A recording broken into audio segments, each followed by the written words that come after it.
there's always a story behind the data. We like our reps to really own that story. That it starts with really the transparency into their own just stats and kind of overall pipeline makeup. But I think oftentimes we kind of shield our reps from that because we don't want to paralyze them with the data. But I found that when I talk to reps, they're oftentimes fascinated by their own sort of small business profile that I can kind of put together for them at a sort of, maybe not at the team level. They're not interested at the big data metrics, but for themselves, those little nuggets they can pull out of their pipeline or, kind of things that, they can take from sort of strengths from, job to job or from role to role, I think are big highlights that we can key on from the data. And I always like to get the most out of them by providing sort of that nugget of value for them at the end user level as well.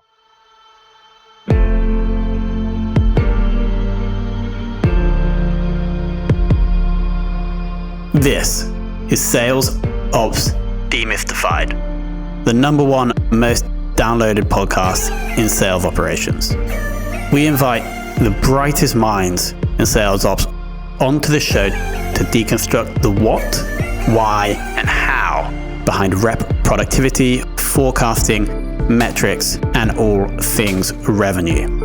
This podcast is brought to you by Ebster, a revenue intelligence platform used to identify risk in the pipeline and score customer engagement, and is sponsored by the Global Sales Operations Association and the UK Revenue Operations Network.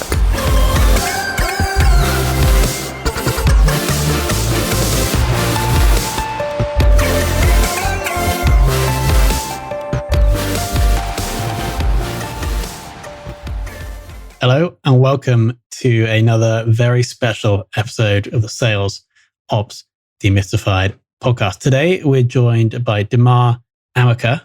Demar, welcome to the show. Thanks, Tom. Demar, thank you so much for joining. Today I want to cover the kind of past sales ops history, specifically over the past 3 to 5 years. I know today we're currently Director of Revenue Operations at Zift Solutions. But I want to go right back to the start, actually. The first time you kind of made the decision to go into sales or RevOps, A, when was that? And B, why did you make that decision? Yeah, that's a really interesting question because I didn't take the traditional, I think, path that most people do to sales ops. I didn't major in anything sales ops related in college. Didn't have a finance or sort of, revenue kind of background in that regard. But I actually started in inside sales. That was my first job in a revenue kind of facing organization in professional sports of all places. So I got my start with the inside sales program at the Arizona Diamondbacks. Was selling everything from premium single game to season tickets. Realized very quickly that I as much as I love the sales culture, I wasn't really poised for the ups and downs kind of sales as a seller myself. So I really kind of dug deep and looked around the organization and felt where can I apply my skills that I've developed here on the sales team elsewhere. And I looked at projects that I'd taken on while I was a seller, working closely with our sales management on, how can we make our sales team more efficient, working closely with our then sort of head of, CRM at that time when I was with the Diamondbacks. And, he was more than, happy to interview me whenever he opened up a position on his staff. First kind of hire out of the inside sales program, which they had always used as a sort of bullpen for, advanced sort of sales talent. So as they're building up their account executives and, their customer, service and sort of, account management team, they looked internally to inside sales and looked at, those folks as, those, first SDRs, that we had, in the organization as the best place as a feeding ground for, the next sort of step, within the internal organization. And this was the first time that, it happened to be me that went this sort of sales ops direction. And I didn't look back. I've always, been very close to sales and always been very close to, the revenue organization, but always more from that supportive and sort of, process driven, kind of in the background lens. Got it. And how important do you think that initial sales experience has been in the past? Say, I think it's 6 to 7 years you've been in sales / RevOps. Yeah, I think it's definitely been a huge aspect of how I empathize with my end customer, oftentimes, which is that salesperson or the person that's managing accounts or whatever it may be. I oftentimes have to put myself in their shoes, and if I hadn't had that experience as a sort of full service, full menu seller and account manager, early in my career, I wouldn't have been able to really go through what they've gone through, both from a sort of smiling and dialing and just kind of not the best sort of old school sales practices, and finding better ways to to really capitalize on on their time and energy, but also from like that morale, right? What really motivates a salesperson, and how each salesperson has a different sales kind of career path. And if you don't really, look at that and understand that, you're not empathizing with them as a person, you're going to really have a lot of, a lot more turnover in your sales organization. I think that's something that I've, kind of excelled at through my career, is just sort of empathizing with that end seller. Got it. And what does motivate a salesperson? I think it's a lot of things, right? It's sales, kind of trajectory. I think it's a lot of time it's the age old answer of money in their pocket, but I think it's also a lot of freedom and the ability to really control their destiny, and clarity and transparency throughout the organization. So I think the things that I find time and time again are priorities for my sellers are just kind of human nature of they're straight shooters. They just want to want to know what's what their targets are, but they also want to have a clear path of sort of growth within the company as well, whether that be as a senior seller or as a kind of the management track, or something else account management related outside of the sort of direct selling world as well. But just being open to sort of their desires and having that sort of two-way street. Makes total sense. And on the note of like metrics, etc., and ensuring that salespeople know like where they stand in the organization, you mentioned that in a previous role, this is a core software. You developed and distributed sales dashboards with KPIs for sales management. What do you think over like your whole sales ops career has been one of the most insightful or useful sales metrics to track? I think for me, being able to track sort of sentiment on calls, we use Chorus AI, and that's a platform that I believe heavily in. I think understanding and being able to use data to coach and train up, especially from an education at the different stages in the sales cycle, understanding best practices, and having this library of content to go back to. I think understanding what truly leads to a win. And it's very subjective oftentimes, from an overall sort of beginning of sales cycle to end of sales cycle. But I think the one of the metrics that I always kind of tie back to is time to close. How long are deals kind of going through that person's sales cycle, and who are the best people at sort of pushing deals forward. And I have that as one of my metrics on my dashboard. Is what is the sort of average sales cycle, and how does that salesperson measure up to that? Because obviously sales velocity is obviously a big thing when we're talking to sort of the board metrics and looking to sort of how do we make sure that we're always driving more pipeline, and at the end of the day shortening time to sale. Sure. And if let's say we see a rep who is like in the bottom 25% in terms of time to close, how would you address that situation? What would you say to the rep, and what would you encourage them to work on? Yeah, I think for us, we definitely have a very sort of enterprise-driven customer, ideal customer profile.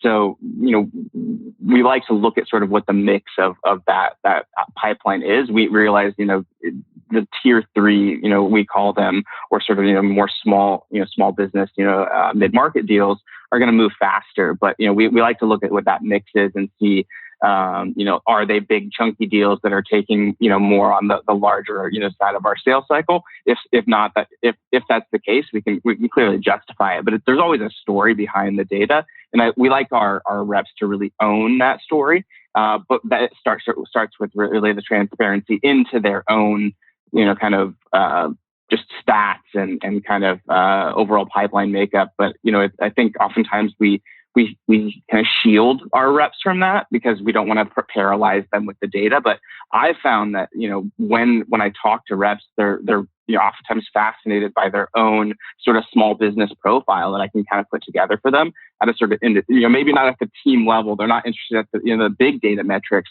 but for themselves, those little nuggets they can pull out of their pipeline, or, kind of things that, they can take from sort of strengths, from, job to job, or, from role to role, I think are big kind of highlights that we can, key on from the data. And I always like to, get the most out of, them by providing sort of that nugget of, value for them at the end user level as well.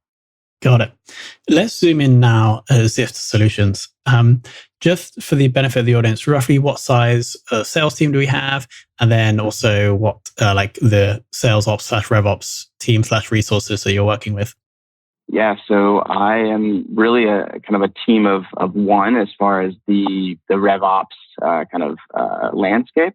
Definitely going to be building out that team and function. I've only been in the role about a month and a half or so relatively new to my role at Zift. But the larger kind of sales and account management org is roughly 25 to 30 people, and then we have I oversee our SDR business development team, which is sitting at roughly 3 today. So a little bit of a hybrid kind of, role in my function as well. Awesome. And since joining, what has been like, well, I know when you join new businesses in senior positions, there's like an avalanche of stuff you have to try and understand. But have you been able to actually implement or make any changes since joining that have had a significant impact on the sales force? Yeah. So my immediate goal when I got here was to get as many of the sort of leadership team folks as I could off of their spreadsheets. It's very siloed, kind of disorganized kind of sense of, the truth, source of truth of data, right? Because you have, I like to look at it this way, and I have this dashboard over here, and I have this export that I'm using here, and really kind of just coming back to a sense of source of truth, being Salesforce, and really, being that sort of, internal champion for Salesforce that was lacking, I think, for a while.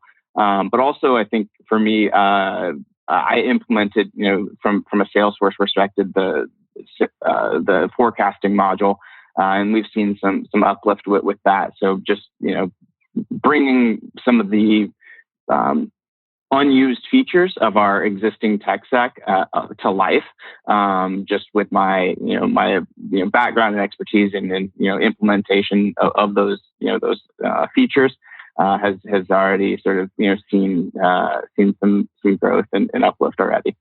Bringing features to life sounds like a solid start. For the rest of 2021, what are you going to be focused on from a sales ops / RevOps perspective? So we bought the Salesforce CPQ sort of tool a few months ago before my arrival. There was some implementation done on that, but really want to align a lot of our business sort of processes around that beefed up version of Salesforce's kind of CPQ model, where we're really pumping a lot of our quotes and order forms and a lot of the content that's marketing sort of sponsored with logos, and very moving away from that sort of proposal deck that's sort of sort of a Frankenstein cut and paste and whatever, just really something clean that like when you get something from from a respectable, tech vendor, what does it look like from a quote standpoint, or from a SOW standpoint, or from an order form standpoint, just making sure that it's all buttoned up from a terms and conditions and all of that stuff, just making lives easier for everyone, from the top of the food chain all the way down from to our implementation folks who are really driving the product home at the end of the day, making sure there's clarity there and really aligning all of the sides of the business. Perfect. Who's going to be the first RevOps hire? That's a tough one. I think for me, as I oversee more of the business development side of things, I think really someone that's kind of administrating day to day, kind of taking the load off, a sales ops manager number 2, right? I report directly to our CRO, and I try to be a force multiplier for her as much as I possibly can.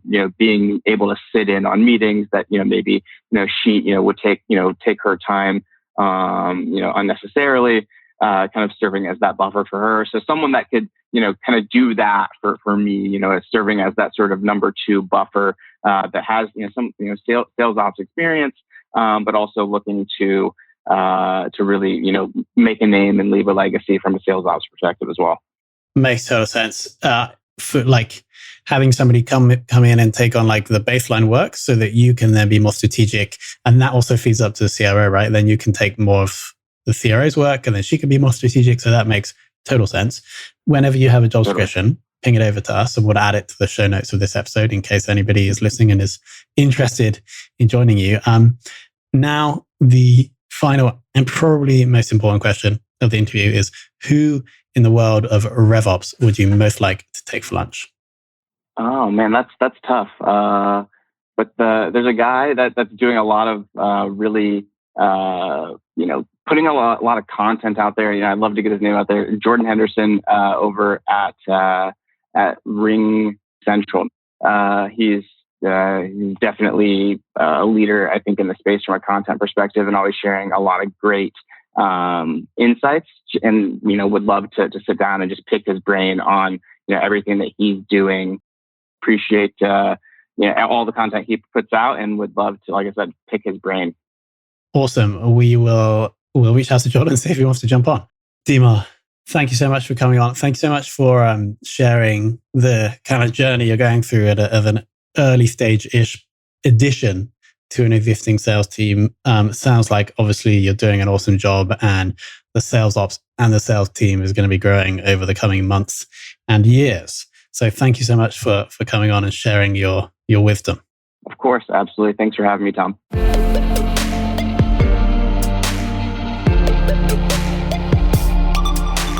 Thank you for listening to this episode of the Sales Ops Demystified podcast. If you are listening on a podcast listening application, then please subscribe, rate, and review. And if you have any questions about the show, if you know a guest, or if you have any questions about sales operations, just hit me up at tomhunt@ebster.com. That's tomhunt@ebster.com.